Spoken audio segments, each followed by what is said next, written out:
In this video, I'll show you how to replace the sky in DaVinci Resolve using the built-in tools. Please note that this workflow uses features that are only available in the Studio version of DaVinci Resolve. Let's jump straight in. Start by selecting your clip and go to the Color page. Make sure you are on a new node, then open the Qualifier panel and switch to the 3D keyer.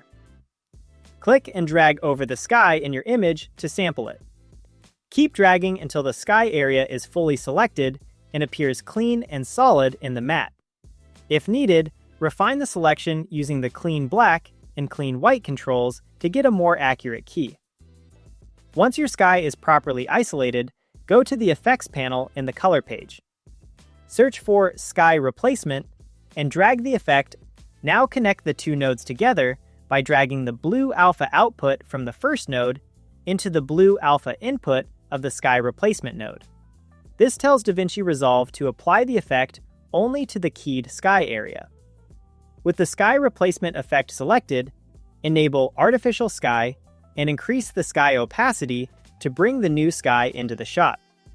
You can then turn on artificial clouds and adjust the available controls to fine-tune the look.